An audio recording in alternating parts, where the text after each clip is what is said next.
Berarti harus perkenalan dulu.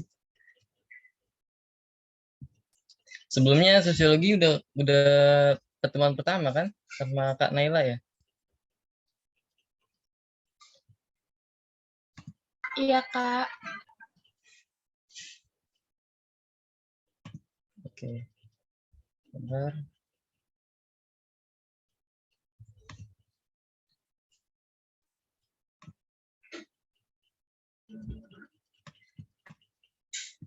Jadi kita perkenalan dulu aja kali ya.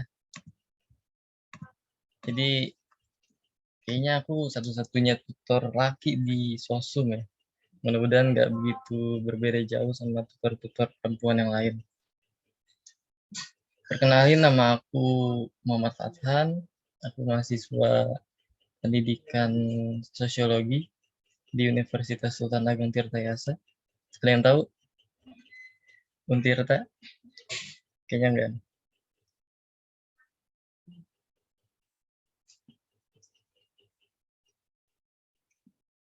Dapat.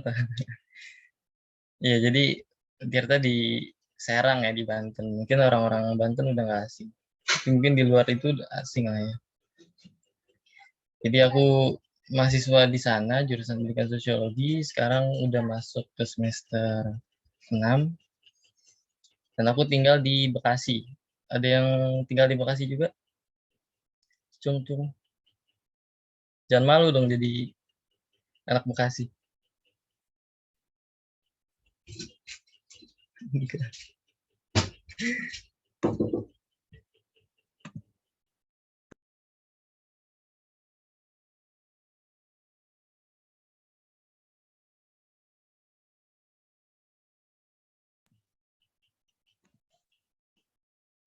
Wih, di Bekasi nih banyak. Di mananya nih? Kalau boleh tahu Bekasinya.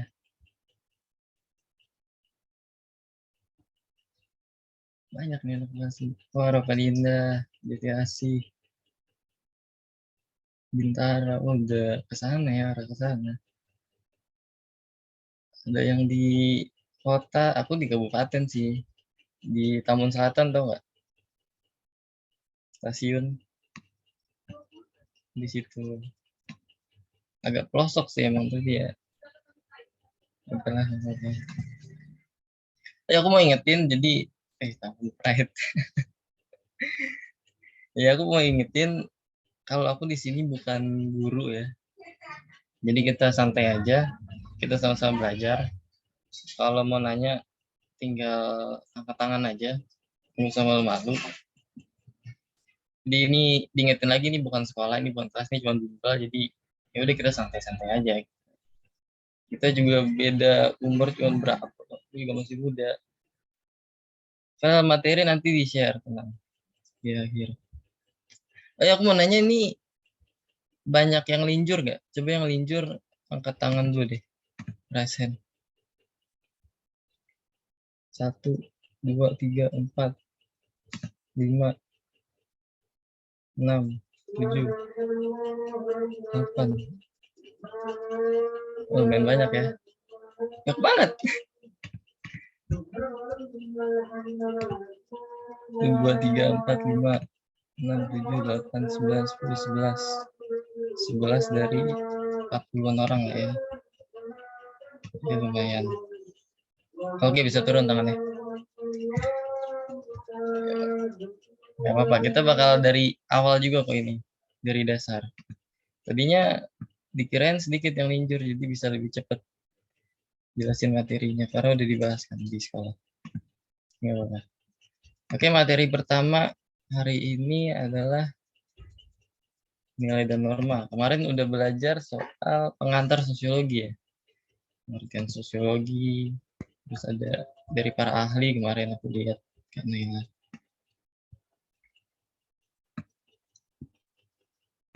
Ya. Oke.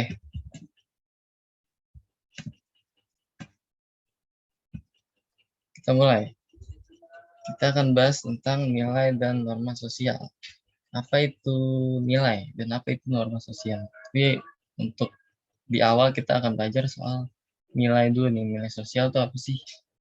Nah, jadi Kalau bayangan kalian nilai itu berupa angka-angka gitu ya, nilai ujian kalian bukan itu. Apalagi nilai skor sepak bola gitu, itu bukan. Jadi nilai sosial itu sifatnya itu lebih ke abstrak, dia nggak terlihat.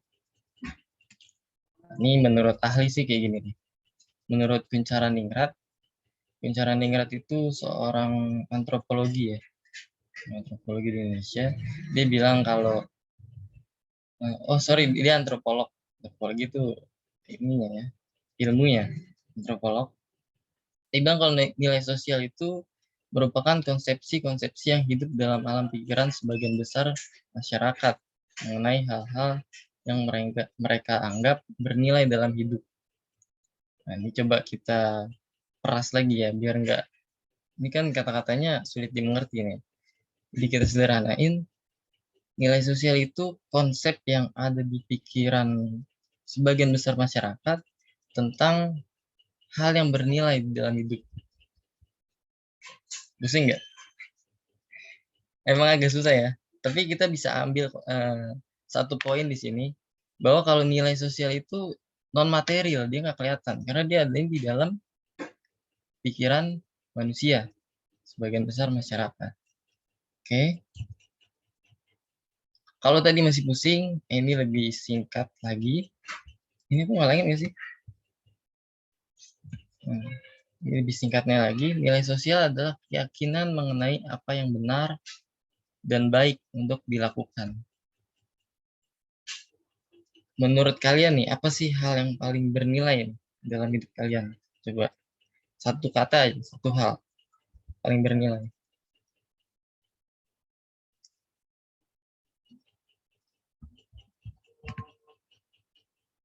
Nyawa, oke. Makanan bernilai. Uang, ada uang nggak? Uang, istirahat, money, uang. Oh, kebanyakan uang ya. Oke, emang ya realistis. Uang emang bernilai di masyarakat. Ya itulah, uang tadi juga bisa dibilang sebagai nilai sosial. Karena semakin tinggi nominal uang itu akan semakin bernilai. Karena dia punya fungsi di situ. Semakin tinggi nominalnya, maka dia akan semakin bernilai. Misalnya, kalau kalian nemu uang 100 perak di jalan, kalian pasti bodo amat gitu. Nah, dijajanin apa 100 perak. Beda kalau kalian nemu 100.000, itu bisa rebutan satu di jalan, bisa rebutan buat ngambil uang tersebut.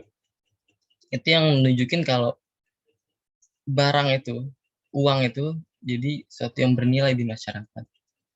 Di masyarakat itu meyakini bahwa uang itu dia apa ya, bernilai tinggi, luhur, baik, dan patut untuk diperoleh. Itulah contohnya. Untuk nilai itu nilai yang bersifat material ya. Sebenarnya nilai sosial itu lebih cenderung ke bersifat abstrak. Contohnya apa? Lihat. Oke, ini kalian bisa lihat ya. Dari penjelasan tadi tentang dari Kunchara Ningrat dan penjelasan singkatnya, nah ini kalian bisa definisikan, bisa kalian pilih coba. Dari tiga gambar ini mana yang merupakan nilai sosial yang dianggap perbuatan bernilai di masyarakat. Ini kita anggap aja nih yang ada bapak-bapak ini nih, ini gambar satu. Nah ini yang ada nenek-nenek, gambar dua. Nah ini yang maling, gambar tiga. Kalian pilih nih gambar yang mana? Satu, dua, atau tiga. Yang bukan merupakan nilai ya. Yang bukan loh, yang bukan.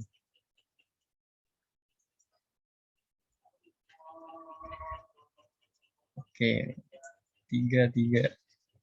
Tadi satu dan dua.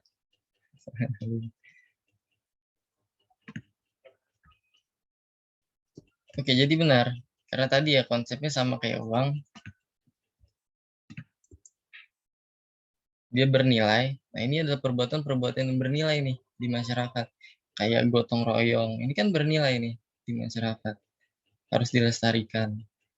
bahkan kita dituntut untuk memiliki kebersamaan di masyarakat. Kalau ada gotong royong harus ikut.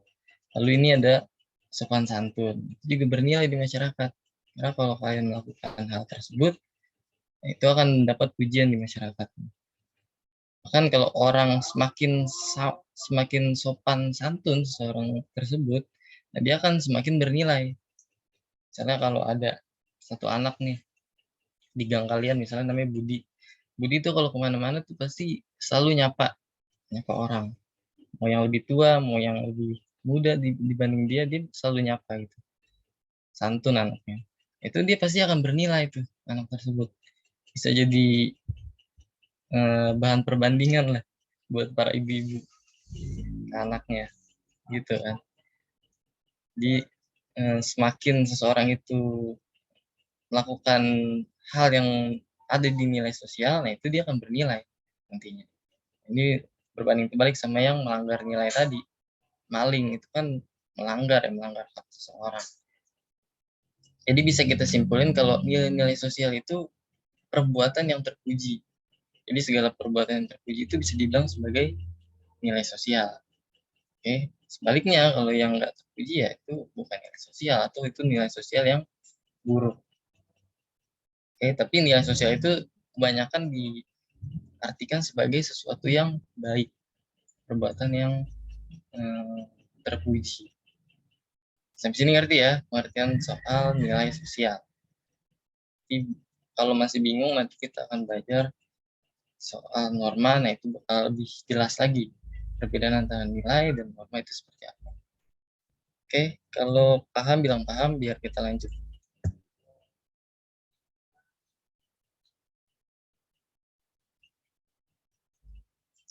Kalau ada yang mau ditanyain, tanya aja.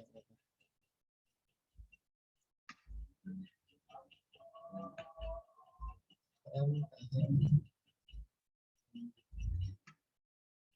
Oh iya, nanti kalau kalian punya soal yang kalian masih bingungin ya, tadi yang aku udah bilang di grup, kalian bisa nanya di akhir nanti, biar kita bahas bareng-bareng. Oke, kalau soal pengertian nilai sosial sudah jelas, kita akan lanjut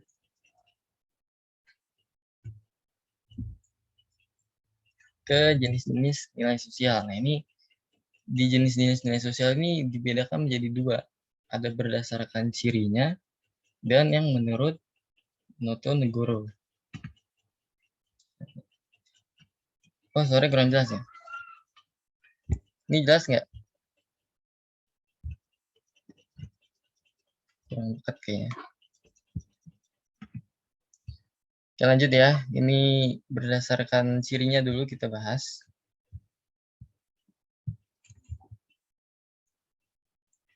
Ini ada dua, yaitu nilai yang mendarah daging dan juga nilai dominan. Nah, apa itu nilai yang mendarah daging? Nilai mendarah daging itu yang suatu hal yang dilakukan tanpa pikir panjang. Jadi dia udah saking membekasnya, dia jadi kebiasaan, jadi jati diri gitu. Jadi dalam melakukan suatu hal dia nggak perlu pikir panjang. Contohnya ada seorang ayah yang menafkahi keluarganya. Itu kan hal-hal yang tanpa dipikir panjang karena dia emang porsi laki-laki di dalam keluarga itu sewajarnya adalah memberi nafkah sebagai kepala rumah tangga, tulang punggung keluarga gitu. Jadi dia menafkahi keluarga. Dia disebut sebagai nilai yang mendarah daging. Jadi tanpa dipikir panjang lah. Kenapa laki-laki harus mencari nafkah? Ya itu memang sudah tanggung jawabnya gitu. Itu sudah mendarah daging. Jadi kalau ada seorang ayah yang tidak bekerja, tidak menafkahi keluarganya, dia akan merasa kecewa ya. Dia merasa kalau dia nggak melakukan fungsinya dengan baik. Dia nggak bertanggung jawab di dalam keluarganya. Itulah nilai yang mendarah daging. Lalu ada yang nilai dominan. Sesuai namanya nih, nilai dominan. Jadi dia nilai prioritas karena nilai ini tuh dianut sama masyarakat banyak. Oke. Misalnya sekolah nih. Sekolah itu dianggap penting buat masyarakat banyak gitu. Mungkin ada sebagian masyarakat yang bilang kalau sekolah buat apa sih, sekolah nggak penting. Tapi sebagian besar masyarakat bilang kalau sekolah itu penting. Nah itu akan jadi nilai dominan akhirnya. Oke. Atau misalnya larangan LGBT misalnya. Nah itu kan di dalam ajaran Islam ya, karena masyarakat Indonesia itu mayoritas beragama Islam, maka negara ini menganut ajaran-ajaran Islam lah di hukumnya. Salah satunya larangan LGBT. Nah itu jadi nilai dominan tuh, karena di dalam Islam itu nggak boleh, dan masyarakat Indonesia itu sebagian besar beragama Islam, jadinya di Indonesia nggak boleh ada LGBT. Jadi kalau ada orang yang menyukai sesama jenis, nah itu melanggar nilai, dianggap melanggar nilai di Indonesia. Oke, sampai sini ngerti ya tentang nilai mendarah daging dan nilai dominan? Atau dia masih bingung, bisa ditanyakan.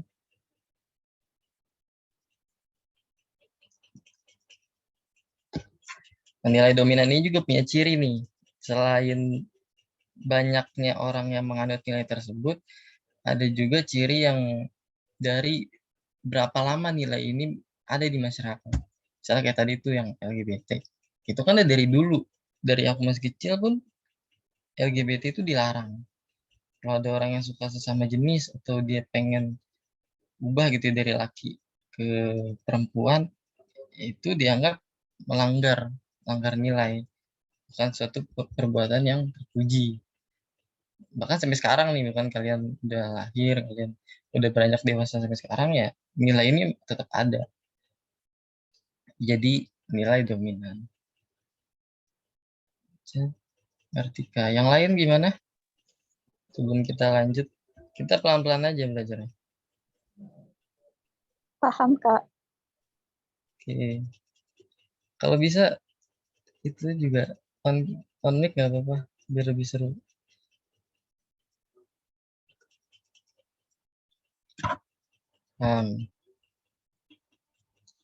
Tahu ya bedanya nilai mendarah daging sama nilai dominan.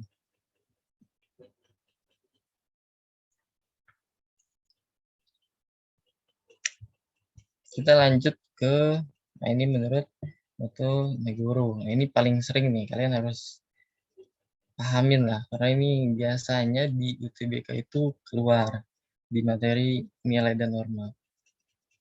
Jadi menurut Otto Nagoro, nilai itu terbagi 3, vital, material, dan kerohanian. Kita bahas material dulu deh. Nah, nilai material ini adalah nilai yang berguna untuk jasmani. Jasmani itu kan fisik ya. Jadi ini kelihatan. Karena kan fisik, berguna untuk fisik kita.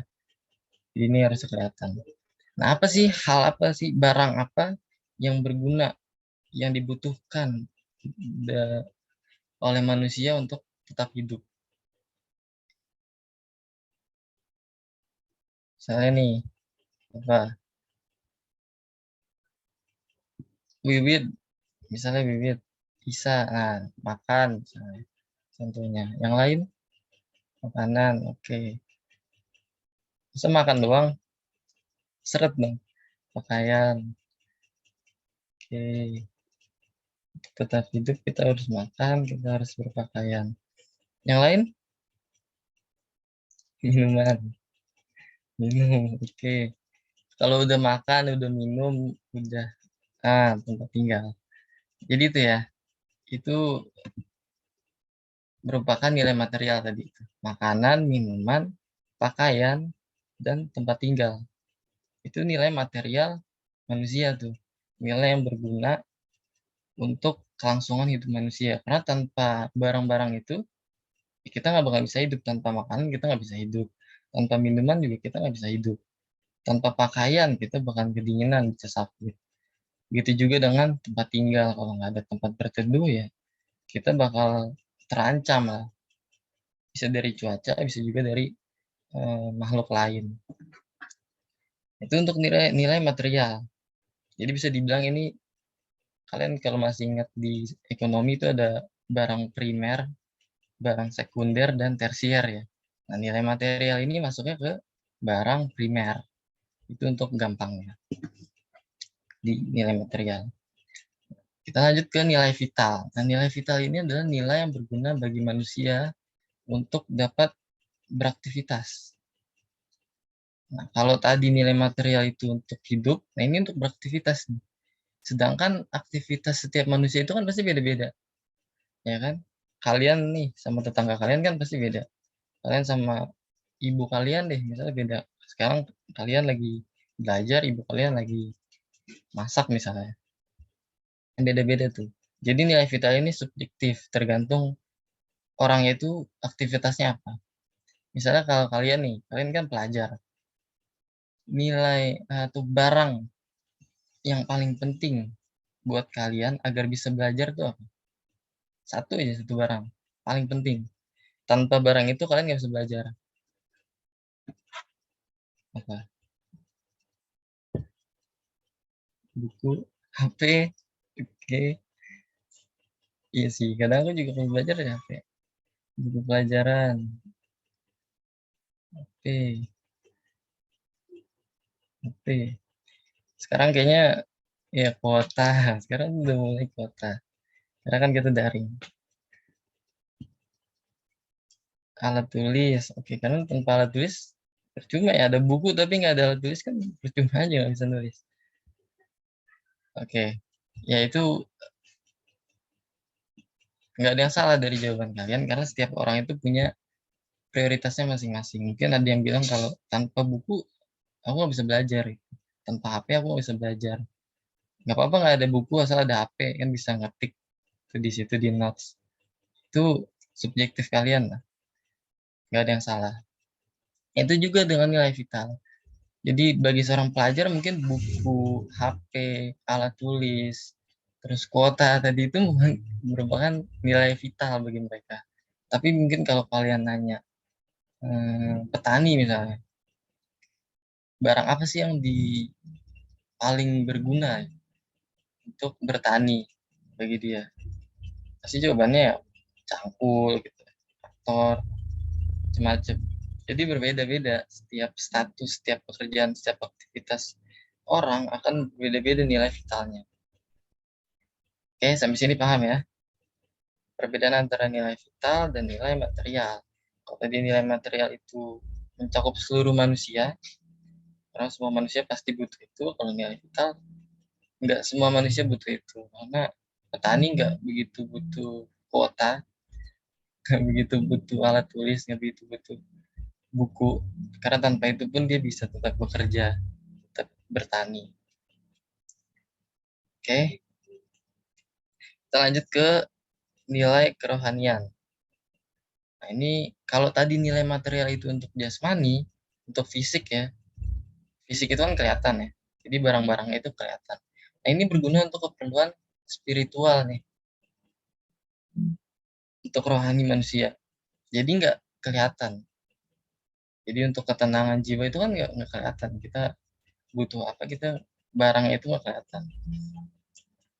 Nah, ini terbagi menjadi 4 nih nilai kerohanian ini.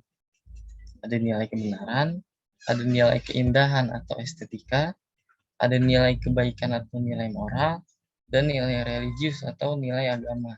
Itu sama-sama aja ya. Ya nanti kalau di soal ada nilai estetika, itu artinya nilai keindahan, nilai moral dan nilai kebaikan. Jadi kalian jangan terkecoh dengan gocekan-gocekan kayak gitu, karena biasanya di UTBK digocek-gocek gitu lah. Kita mulai dari pertama nih, nilai kebenaran. Nilai kebenaran ini akalnya dari apa ya? Dia berasal dari akal manusia, dari pengetahuan. Misalnya apa ya? Sesuatu yang sudah benar, mutlak benar. Bendera Indonesia warnanya merah putih, itu kan benar, suatu kebenaran. Nggak bisa dibilang, oh enggak dong bendera Indonesia warnanya hijau, enggak gitu. Karena udah jelas kalau bendera Indonesia merah putih.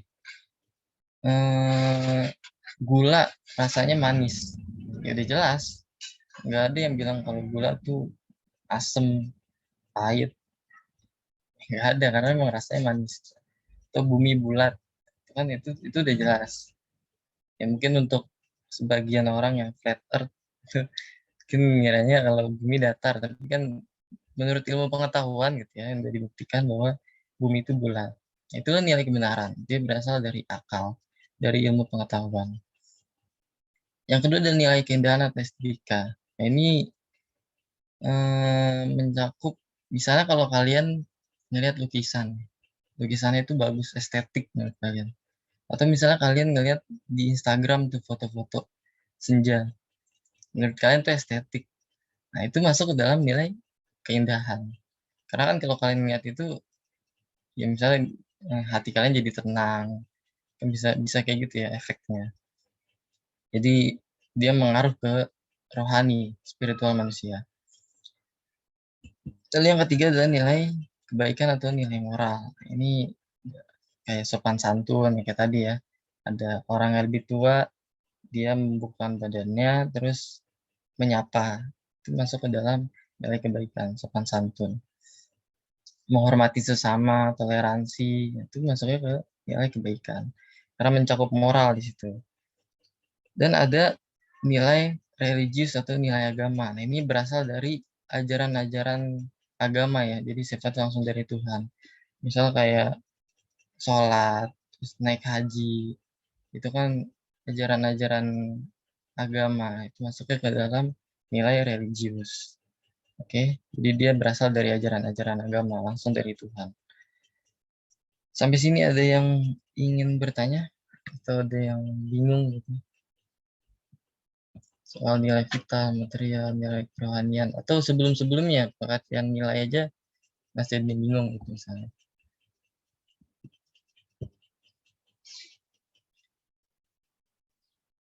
Oke, nilai kebaikan. Jadi kayak tukang ojek butuh motor gitu ya Kak. Iya benar. Jadi kalau buat tukang ojek ditanya nilai vitalnya itu apa? Ya nilai vitalnya udah jelas motor. Kalau nggak ada motor dia nggak bisa kerja gitu ya. Nilai kebaikan tadi, oke. Diputus-putus ya. Jadi nilai kebaikan ini mencakup nilai moral. Misalnya kayak sopan santun, kalian tuh cium tangan sebelum keluar rumah. Itu masuk ke nilai kebaikan, toleransi, menghargai pendapat orang, terus menghormati yang lebih tua. Itu masuknya ke dalam nilai kebaikan. Itu berkaitan sama moral tadi. Ya, jadi kalau kebenaran itu berasal dari akal, keindahan itu bisa dilihat dari apa ya, estetika ya, sudut pandang seseorang biasanya kalau keindahan. Kalau kebaikan itu dari moral dan nilai religi itu langsung dari Tuhan. Karena ini berisi ajaran-ajaran agama. Oke, yang lain ada yang ingin bertanya? Jam berapa nih? Jam 8. Oke, kita langsung bahas soal deh di sini. Oke, next.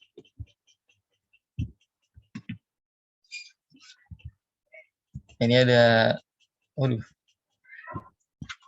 ada ciri nilai sosial ya. Ya ada 3, sebenarnya ada beberapa ya. Cuman ini ada beberapa poin yang aku pikir sama aja poinnya. Jadi aku ringkas jadi 3. Ada karena interaksi. Jadi nilai sosial itu cenderung kebanyakan nilai sosial itu lahir dari masyarakat.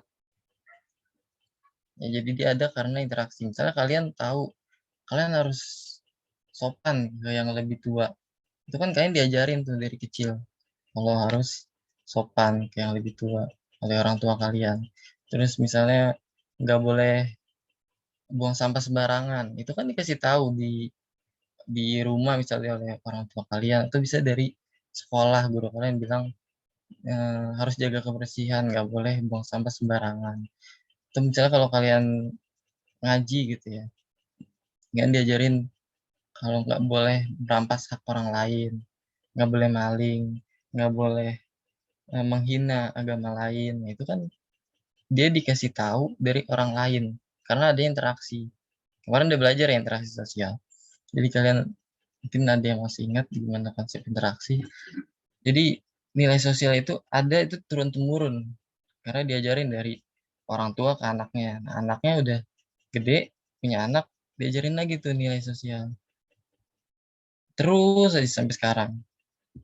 Kayak budaya sopan santun itu udah dari dulu. Mungkin dari nenek kalian, buyut kalian tuh udah ada sampai sekarang. Masih tetap pertahanin tuh, masih tetap di sosialisasiin ke generasi selanjutnya. Mungkin kalau kalian nanti udah gede, kalian udah punya anak, kalian bakal ajarin lagi tuh nilai-nilai sosial kayak sopan santun, terus toleransi, ya nilai-nilai sosial yang lain lah. Kalian bakal ajarin kan nanti. Itu yang pertama, tercipta karena interaksi. Karena adanya interaksi tadi dari orang tua ke anaknya, bisa juga dari guru ke muridnya. Atau dari teman sebaya juga bisa. Lalu yang kedua adalah alat mencapai cita-cita bersama. Nah, itulah kenapa harus ada sopan santun. Kenapa kita harus menghormati sesama.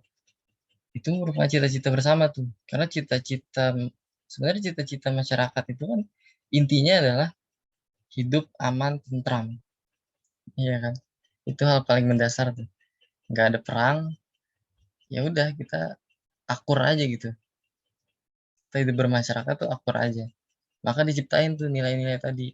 Nggak boleh bertengkar, nggak boleh mencela orang lain, harus menghormati orang lain. Itu kan diciptakan karena biar masyarakat itu nggak berantem, akur terus. Itu cita-cita masyarakat tuh. Jadi nilai sosial ini alatnya tadi untuk mencapai cita-cita tadi biar masyarakat tetap akur, maka nilai sosial itu diciptakan. Oke. Yang ketiga, ini cenderung berbeda antar budaya. Misalnya maksudnya gimana nih? Jadi nilai sosial itu tadi ya, subjektif. Kalau misalnya kita di sini nih, ada orang keluar nggak pakai baju, misalnya dia ikut rapat Karang Taruna gitu. Dia keluar nggak pakai baju rapat. Kan itu dibilang nggak sopan, melanggar nilai ya. Nilai kesopanan tadi. Masa lagi rapat nggak pakai baju gitu.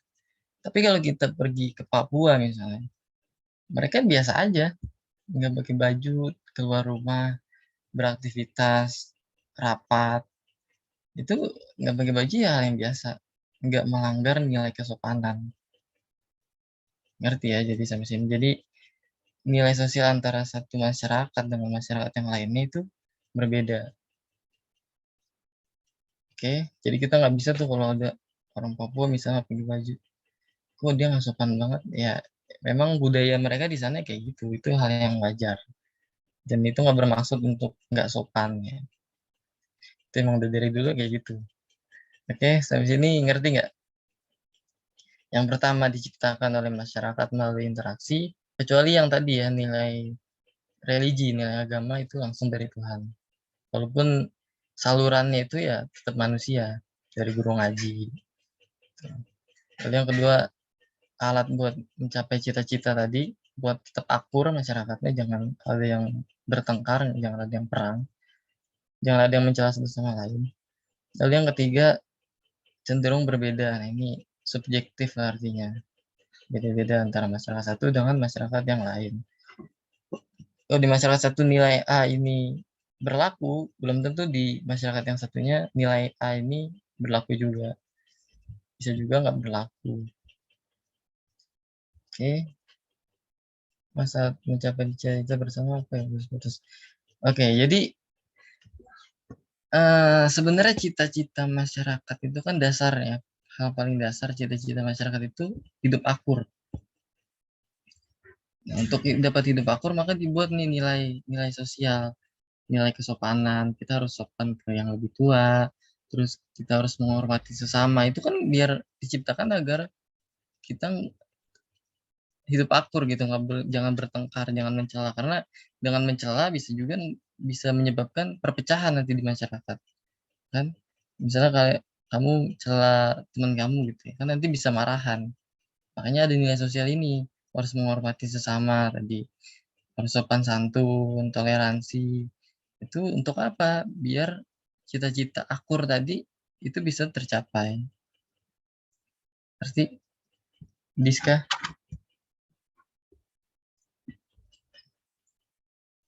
Emang di sini putus-putus ya? Kalau putus-putus kamu bilang aja. Jadi cita-cita masyarakat banyak ya. Tapi dasarnya itu pengen hidup tentram, damai. Kan nggak ada yang pengen ah, nih kita hidup gini-gini aja. Perang kayak gitu sekali-kali kan. Nggak gitu juga gitu. Pasti tetap kepengen hidup akur, tentram. Oke, kalau sampai sini ngerti, kita bakal latihan soal nih. Soalnya nggak textbook. Nah, ada 4 soal. Kelihatan ya jelasnya semua. Kalau ada yang kalangan atau kurang jelas bilang aja. Aku tunggu deh sampai berapa nih? 2016 deh. Dikerjain dulu ya, Kak. Iya, kerjain dulu. Kalau bisa kasih alasannya kenapa milih jawaban ini. Biar kita nanti diskusi lah.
Oke, udah ada yang udah belum nih?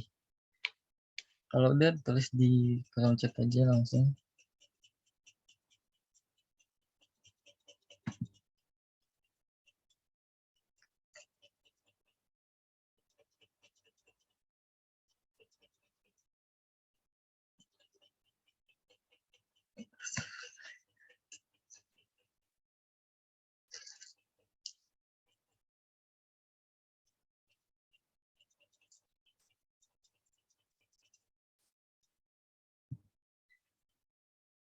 Oke, satu kebanyakan C ini. Oh, ada benernya juga. Tiga.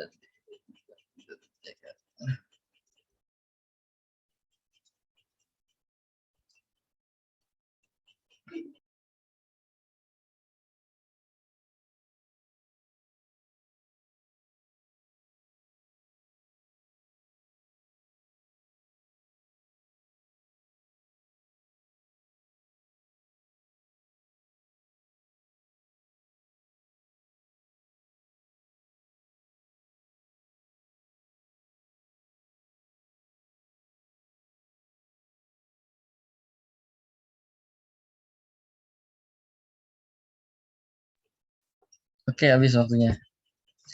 Satu C paling banyak ya. Ada yang bilang D, ada yang bilang A.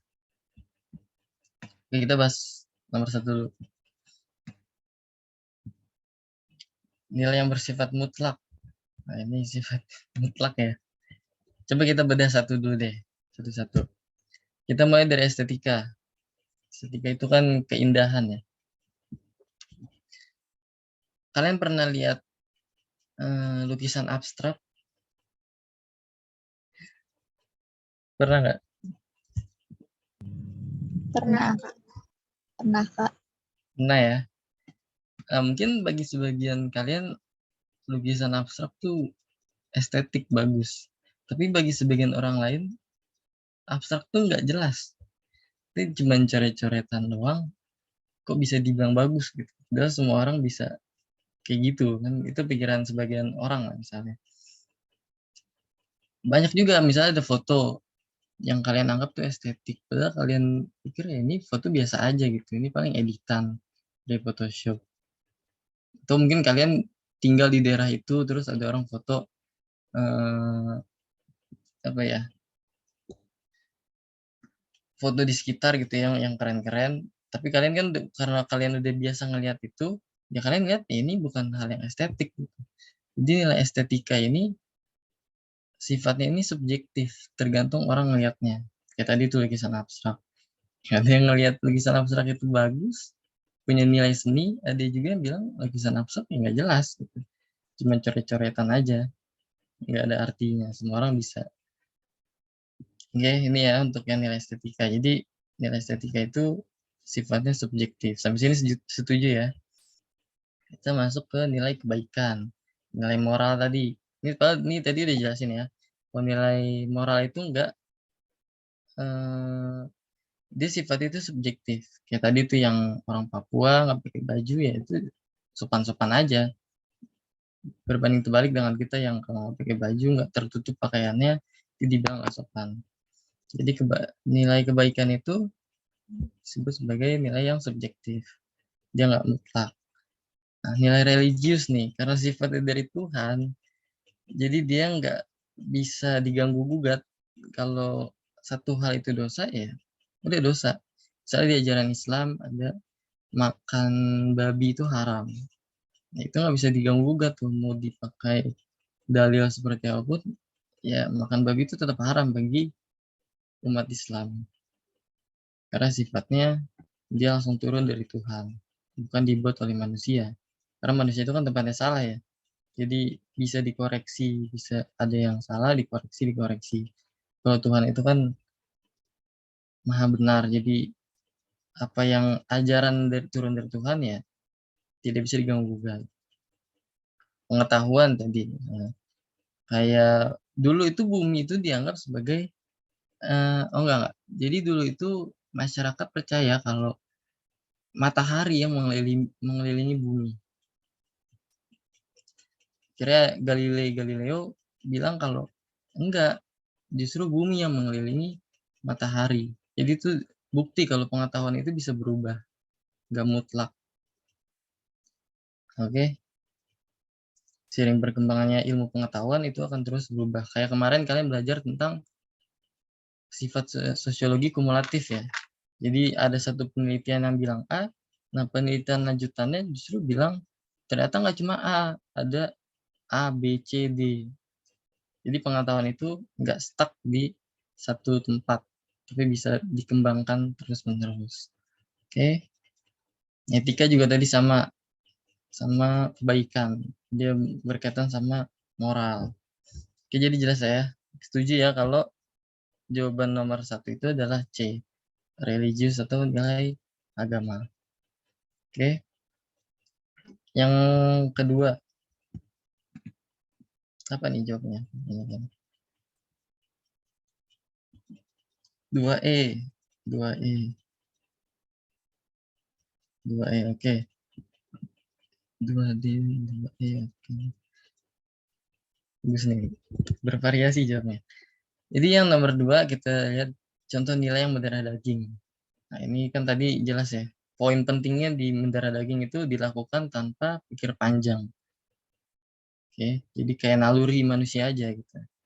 Karena saking telah mengakar kuat di dalam diri manusia. Jadi dia dalam melakukan satu hal tanpa berpikir panjang lagi. Seorang pegawai datang ke kantor tepat waktu. Nggak selalu dan nggak semua. Ada banyak pegawai yang ke kantor ngaret. Bisa kesiangan, bisa karena macet, dan lain sebagainya. Jadi yang satu kita coret ya. Yang A kita coret. Yang B, seorang bapak marahi anaknya yang terlibat tawuran pelajar. Oh, enggak juga.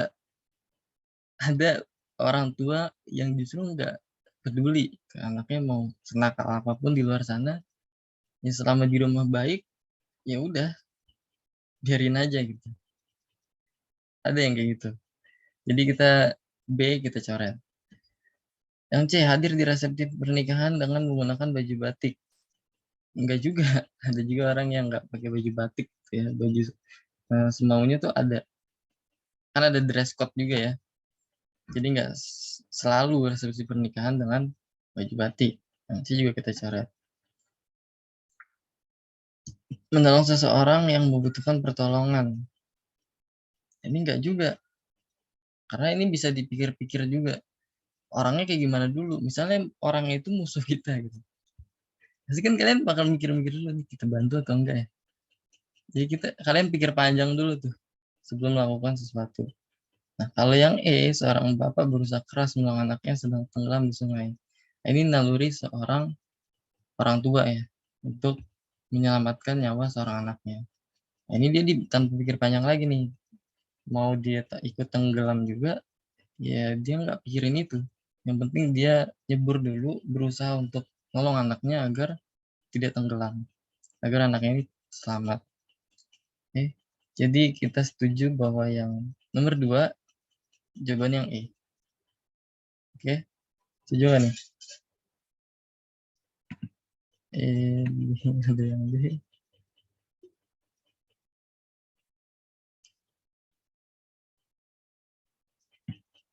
Oke, banyak yang E juga ya. Jadi yang nomor 2 jawabannya E. Tapi kalau ada yang masih nggak setuju bahwa jawabannya harusnya B, C, atau D, nggak apa-apa bilang aja dengan alasan yang jelas. Oke, yang ketiga berikut ini adalah nilai-nilai mendasar masyarakat barat. Ini banyak yang jawab apa nih?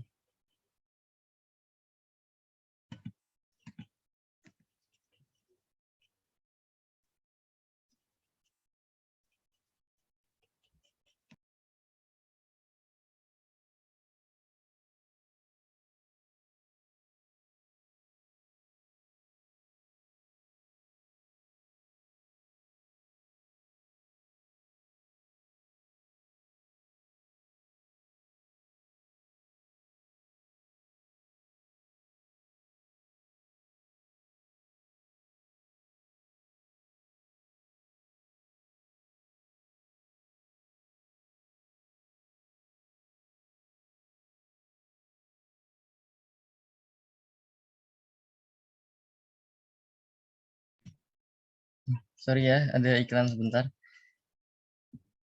Oke, ada yang jawab D. Kan D ya, fatalistik. Kalian tahu juga fatalistik ya? Oke, benar. Fatalistik itu benar. Itu jadi kayak pasrah. Itu fatalistik itu sikap seseorang dalam menghadapi suatu permasalahan. Nah, itu biasanya sikapnya itu pasrah atau skeptis gitu ya. Ya, jadi nilai-nilai masyarakat barat itu benar yang poin pertama, yang A berpikir positif, benar. Hidup hemat, benar juga. Ya, hidup hemat juga. Kerja keras, itu jelas ya. Masyarakat barat itu emang terkenal dengan kerja kerasnya. Nah, fatalistik, karena tadi udah kerja keras, jadi dia nggak mungkin punya sifat fatalistik, pasrah tadi ya. Kebebasan itu sudah jelas ya. Karena mereka memang menjunjung tinggi mengenai kebebasan. Kalau di Amerika misalnya, ya kan bebas ya, negara yang bebas. Liberty, bebas. Jadi yang benar adalah D. Nomor 4. Nah, ini yang agak sulit ya. Tipe soal B ini agak sulit sebenarnya. Kita lihat.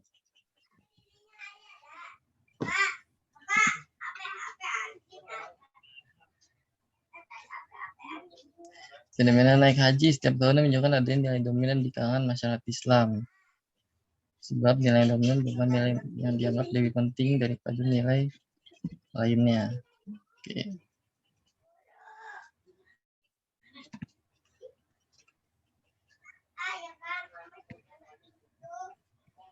Ada yang jawab B, ada yang jawab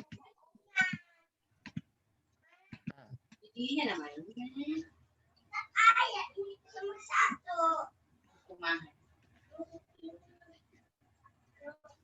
Jawabannya apa nih?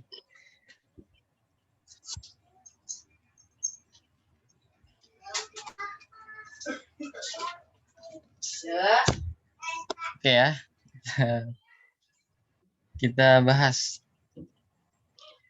Fenomena naik haji setiap tahunnya menunjukkan adanya nilai dominan di kalangan masyarakat Islam. Benar ya?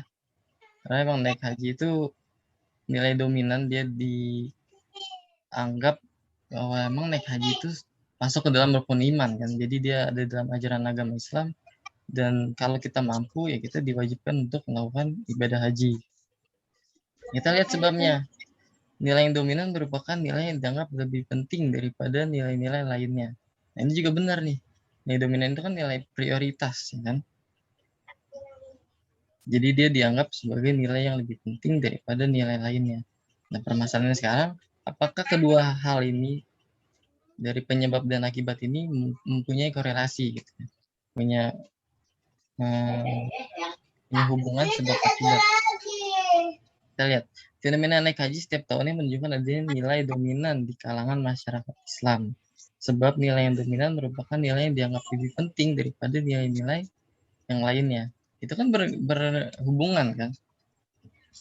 Jadi di sini dijelasin kalau naik haji itu nilai yang dominan di masyarakat Islam. Nah, sebab kenapa dibilang nilai dominan? Karena ini dianggap lebih penting dibanding nilai-nilai lainnya. Oke. Jadi jawabannya yang benar adalah yang A.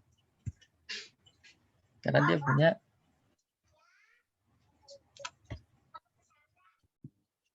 hubungan sebab akibat. Tapi kan yang bawa pengertian Mas. Udah jawabannya kalau boleh tahu. Waduh, nomor 2 itu yang E. Seorang Bapak berbeda kelas.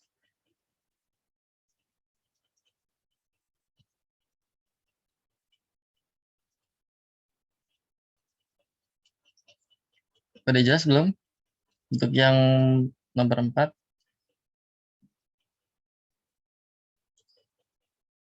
Ini kayaknya masih ini nih. Masih debat nih. Agak susah ya ngeliat di sini. Ya jauh terus ke atas terus ke atas jelas. Oke.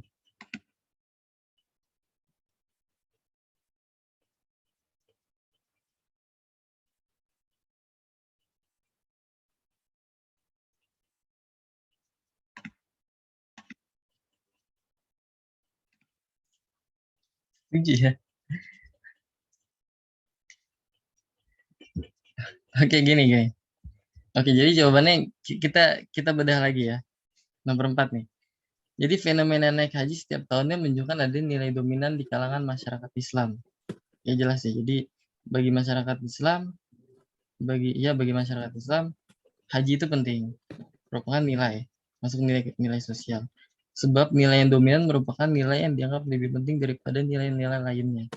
Coba kalian lihat nih, di pernyataan kedua ini kan sebenarnya pengertian dari nilai dominan.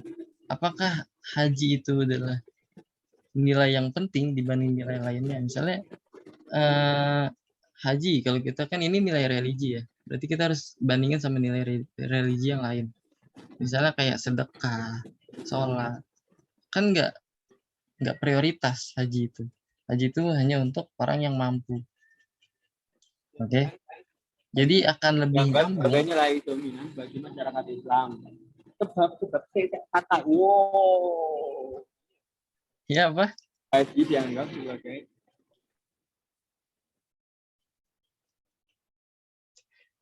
Oke. Jadi gini ya, di Indonesia haji itu nilai dominan untuk masyarakat Islam. Benar. Nah, sebab nilai yang dominan merupakan nilai yang dianggap lebih penting daripada nilai-nilai lainnya. Itu benar, tapi kalau kita lihat, ini nggak menunjukkan sebab akibat. Karena yang pernyataan kedua ini pengertian dari nilai dominan. Oke, lebih jelas kenapa dibilang nilai dominan. Di Indonesia dibilang nilai dominan naik haji. Karena ini dianut oleh masyarakat Islam. Sedangkan Islam itu adalah agama terbesar di Indonesia. Jadi mayoritas itu pada beragama Islam. Karena mayoritas jadinya nilai dominan bahkan akan lebih menunjukkan sebab akibat kalau pernyataan kedua ini karena masyarakat Indonesia sebagian besar beragama Islam. Oke.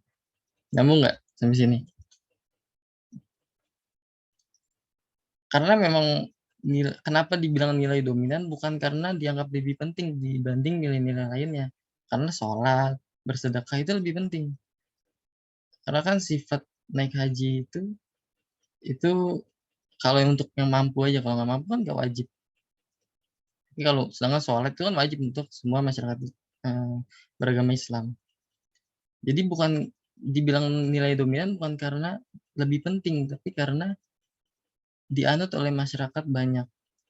Karena kebanyakan masyarakat Indonesia itu beragama Islam, jadi nilai dominan. Karena mayoritas memegang nilai ini. Sampai sini ngerti ya? Jadi jawaban yang benar adalah yang B. Dia nggak menunjukkan sebab akibat. Oke, Con. Tadi dibilang A, 7. Sebabnya ganti aja jadi karena nanti jadi berhubungan karena yang part itu ngejelasin si pernyataan di atasnya.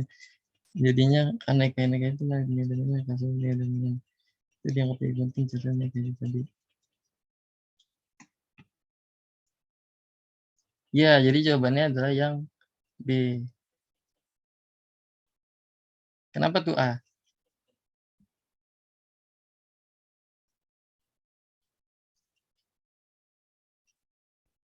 Kalau kita lihat ya dari pernyataan pertama, fenomena naik haji setiap tahunnya menunjukkan adanya nilai dominan di kalangan masyarakat Islam. Nah, ini kenapa dibilang dominan? Karena dia emang masyarakat Indonesia itu kan kebanyakan Islam. Jadinya mayoritas di Indonesia itu pada naik haji ya karena memang ada beragama Islam gitu kebanyakan. Kalau dibilang nilai dominan, nilai prioritas ya enggak juga karena ada yang lebih prioritas dibanding naik haji bagi agama Islam kayak sholat, sedekah. Itu lebih prioritas. Jadi kenapa fenomena naik haji itu dibilang nilai dominan ya karena sebagian besar masyarakat Indonesia beragama Islam. Oke, sampai sini ngerti ya? Bukan karena dianggap lebih penting dibanding nilai yang lainnya. Akan naik haji itu contohnya dengan penjelasan kebenaran akibatkan penjelasan ada kata karena. Gimana karena? Ini bisa jadi perdebatan nih.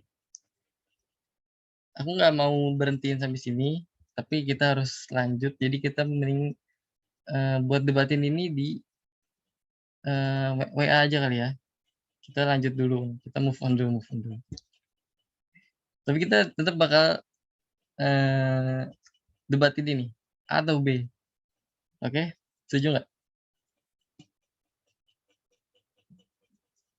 Oke.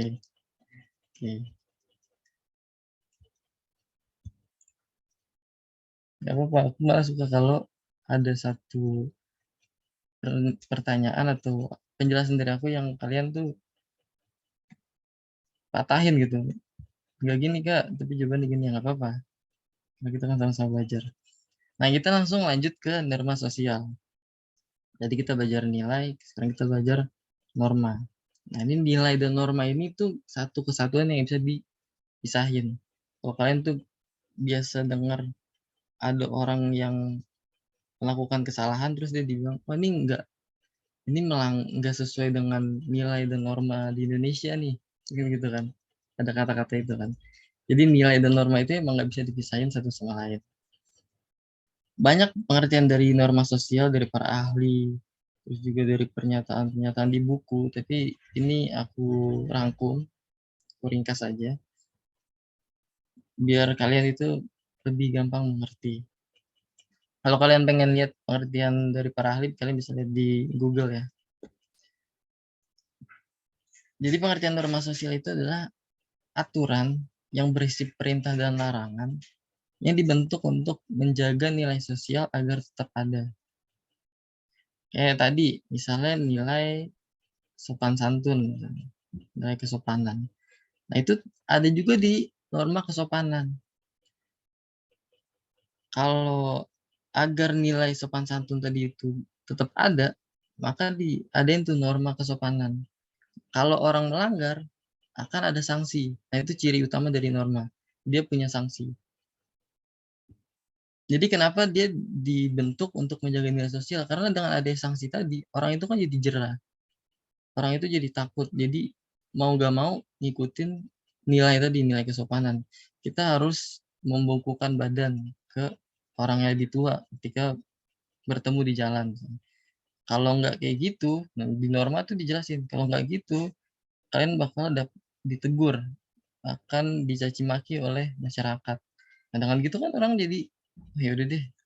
Berarti kalau ketemu orang yang lebih tua harus sopan santun, harus membungkuk, harus menyapa gitu. Itu fungsi dari norma sosial.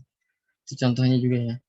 Jadi norma sosial ada aturan yang dibentuk untuk menjaga nilai sosial tadi biar tetap ada. Salah satunya melalui sanksi. Karena dengan sanksi orang itu jadi takut. Selain takut juga jadi ngasih efek jera kalau dia melanggar nilai. Ya sampai sini ngerti ya pengertian norma sosial. Kalau ngerti bilang lanjut. Kalau ada yang pengen ditanyain, ada yang kurang jelas tanya aja.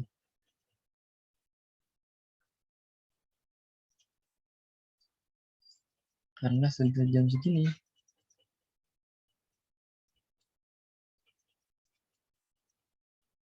Lanjut, Kak.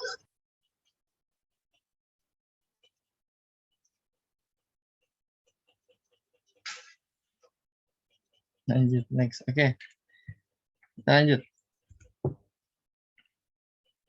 Kita langsung ke macam-macam atau jenis-jenis norma. Nah, jadi norma berdasarkan daya ikatnya. Ada norma berdasarkan daya ikatnya. Yang pertama adalah cara. Nah, ini norma yang paling rendah. Karena norma ini cuman sebagai tata cara dalam melakukan sesuatu. Nah, karena daya ikatnya rendah, maka hukumannya itu rendah. Cuman berupa celaan nih. Contohnya kayak apa? Contohnya nih, kayak yang di foto. Tata cara memegang sendok dan garpu.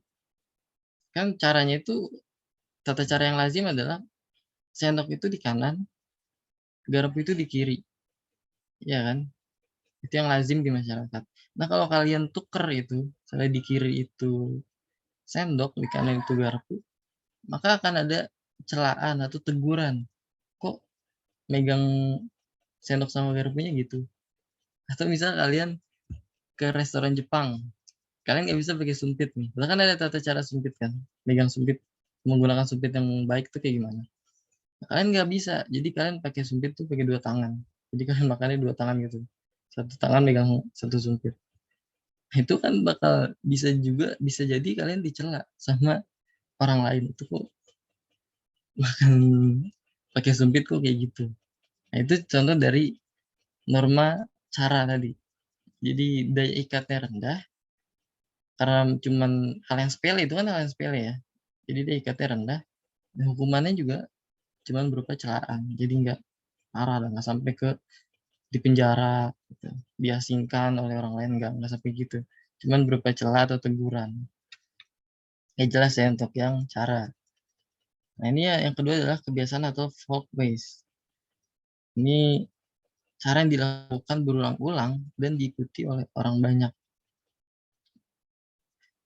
Contohnya kayak ngetem misalnya, atau kalian pengen keluar rumah kalian cium tangan, itu kan udah jadi kebiasaan. Nah, ini daya ikatnya ini lebih tinggi dibandingkan cara, karena dia udah menyangkut orang banyak. Misalnya ini kalau ngetem nih, kan ini kan udah mengganggu lalu lintas, mengganggu orang lain. Juga kalau kalian nggak salim itu kan bisa aja menyakiti perasaan orang tua kalian, atau itu melanggar moral, nilai-nilai moral. Itu jadi hukumannya itu lebih berat dibandingkan yang cara. Bisa teguran keras, misalnya diomelin, bisa juga dicela, bisa juga diomongin sama tetangga kalau kalian nggak sopan, dan lain sebagainya. Kalian buang sampah sembarangan gitu. Misalkan harusnya buang sampah itu di tempatnya. Itu masuk ke folkways, kebiasaan. Kalau kalian buang sampah sembarangan, bisa aja kalian diomongin gitu sama tetangga. Terus itu jorok banget sih, buang sampahnya sembarangan, bikin banjir aja gitu. Itu contoh dari kebiasaan. Beda teguran sama celaan apa kak?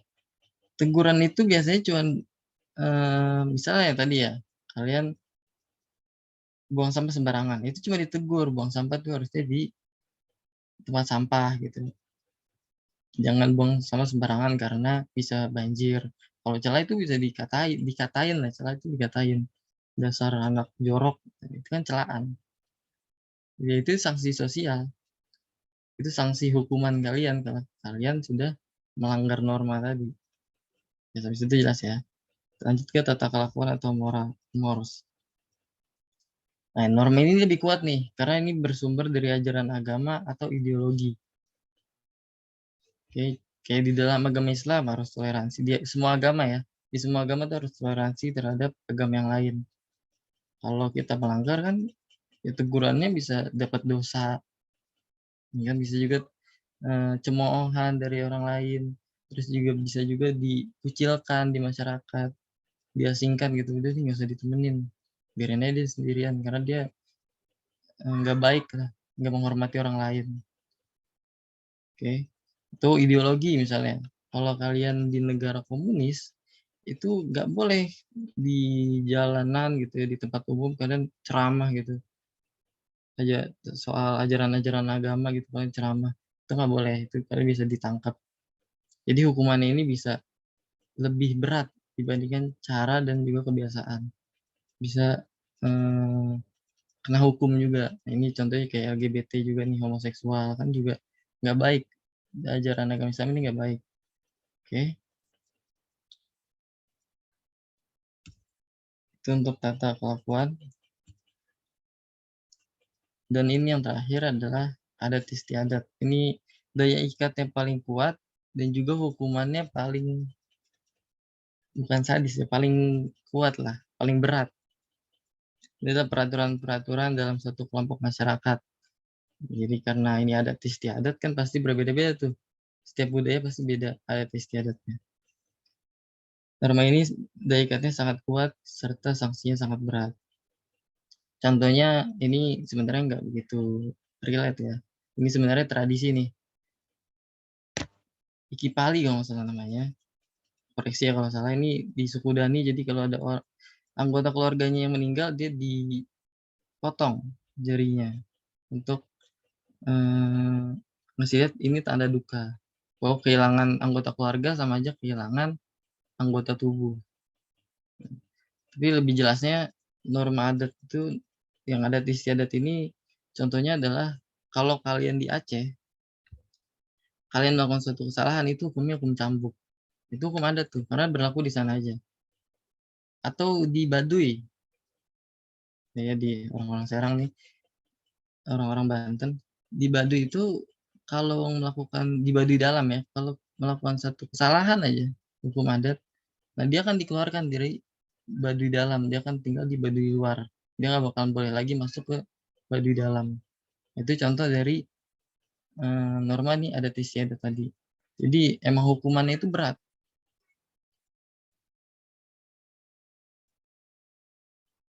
Mas yang tanda kalau tadi kalau misalnya ada yang melanggar hukumannya apa? Hukumannya itu bisa hukum ya, dihukum sesuai undang-undang, ada juga teguran keras, ada juga yang diasingkan dari masyarakat, ada juga kalau dia melanggar nilai-nilai ajaran agama, dia dapat dosa. Itu sanksinya. Jadi lebih berat dibanding cara usage tadi, dibandingkan kebiasaan atau folkways tadi. Oke. Yang ada di istiadat ini lebih keras dibanding tata kelakuan tadi, Morse. Karena ini kan ruang lingkup kecil, jadi akan sangat diperhatikan nih, dipertahankan banget. Biasanya adat istiadat itu akan sangat dipertahankan. Jadi kalau ada orang yang berusaha untuk melanggar, itu akan dikenakan sanksi yang berat. Biar adatnya itu, tradisinya tetap berjalan. Oke. Di sini ngerti ya? Berdasarkan daya ikatnya. Yang kedua adalah berdasarkan sumbernya. Jadi kalian harus bedain ya. Ada yang dari sumbernya, ada yang dari daya ikat. Yang pertama adalah norma agama. Ini yang paling sering dipelajarin. Norma agama, sesuai namanya, berarti ini turun langsung dari Tuhan. Sanksinya cenderung tidak langsung diberikan ya, karena kan kalau melanggar itu kan dosa ya. Dosa itu kan nanti hukumannya di hari akhir nanti. Itu kepercayaan kalau kita lihat dari paradigma agama. Contohnya apa? Larangan mencuri, larangan berzina, dan lain-lain. Kedua adalah nilai norma kesopanan. Nah, kesopanan ini dari kehidupan sosial kayak tadi, dari interaksi. Turun-temurun diajarinnya. Yang menjadi pedoman dalam bergaul. Jadi norma kesopanan ini, jadi kalau kalian misalnya ngobrol sama yang lebih tua, nah ini pedoman kalian itu sebenarnya ada di norma kesopanan. Harus dijaga tutur katanya, sikapnya itu harus gimana, nggak boleh omong asal-asalan, harus sopan, harus lemah lembut. Itu masuk ke dalam norma kesopanan. Dia turun-temurun dari orang tua, bisa juga dari guru, dari teman sebaya juga bisa. Norma kesusilaan, nah ini dari hati nurani. Nah ini sanksinya ini biasanya bersifat personal, individu. Karena ini dari hati nurani ya, jadi misalnya kalau kalian melakukan kesalahan, ini kayak ini, anak durhaka kepada orang tuanya, dia akan merasa bersalah sendiri. Dia merasa kalau tadi harusnya nggak melawan ibu aku misalnya. Itu kan hatinya yang terluka jadinya. Jadi sanksinya itu nggak dari orang lain, justru timbul dari dalam diri dia. Karena memang norma ini juga timbul dari dalam diri, dari hati nurani. Jadi sanksinya juga dari dalam. Oke. Yang keempat adalah norma hukum. Nah, ini norma yang dibentuk dari negara. Kalau kalian lihat peraturan-peraturan yang ada ya, undang-undang, terus ada peraturan pemerintah. Nah, itu masuk ke dalam norma hukum. Contohnya adalah peraturan lalu lintas. Itu kan dibuat oleh negara kan. Oke, sampai sini ada yang ingin bertanya? Atau sudah jelas?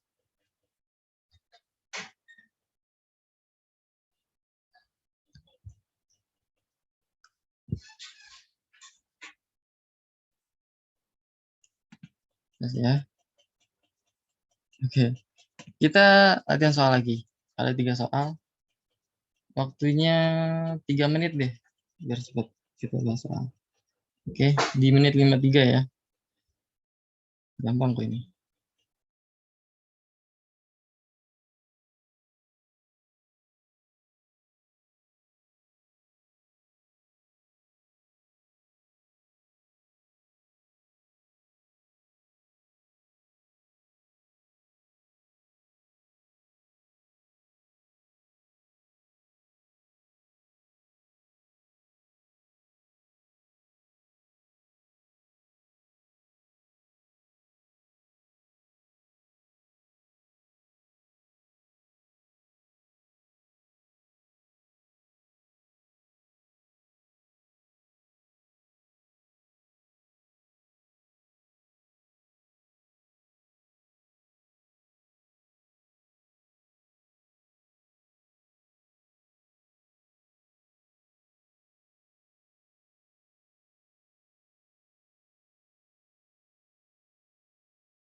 Oke, kita mulai ya. Udah menit 53. Kebanyakan nomor 1 itu jawab C, ada juga yang A. Bisa, oke. Kita bahas ya. Seorang pekerja seks komersial atau PSK ditangkap oleh aparat Satpol PP karena dianggap melanggar peraturan daerah tentang ketertiban umum. Tindakan petugas tersebut merupakan upaya untuk menegakkan norma. Nah, ini sebenarnya ada kata kuncinya ya. Kata kuncinya ada di peraturan daerah. Jadi jelas masuk ke dalam norma hukum. Nah, ya tadi peraturan daerah. Oke, setuju ya. Kalau satu itu C. Nomor 2. Ya, oke. Nomor 2, pelanggaran atas suatu cara usage mengakibat ada sanksi berupa ada yang jawab C, ada yang jawab D. Oke. Nggak mungkin pembatasan kehidupan sosial karena ini sifatnya tadi kan ya, cara itu kan DIKT rendah karena ini sepele, hal yang sepele sebenarnya. Jadi sanksinya itu ringan. Kalau kita lihat yang paling ringan di sini adalah yang D, cemoohan dari masyarakat. Tadi bilang D, jawabannya D, tapi C juga bisa.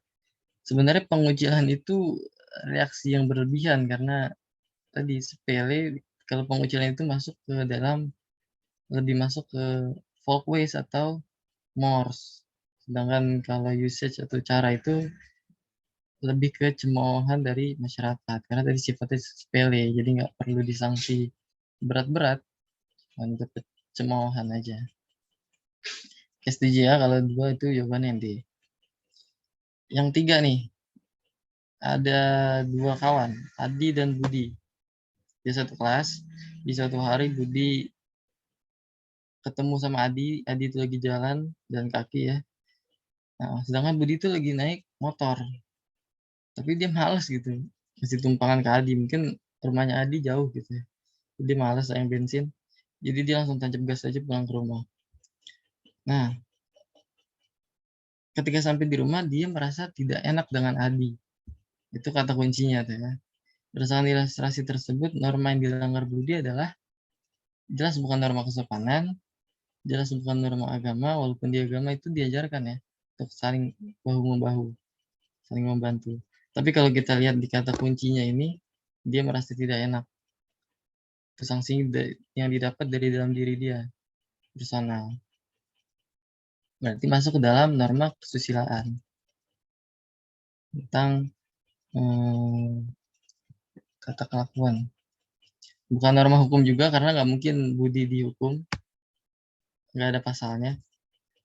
Nggak bukan di penjara, juga bukan masuk ke dalam norma adat. Jadi setuju ya kalau ini masuk ke dalam norma kesusilaan. Hati nurani.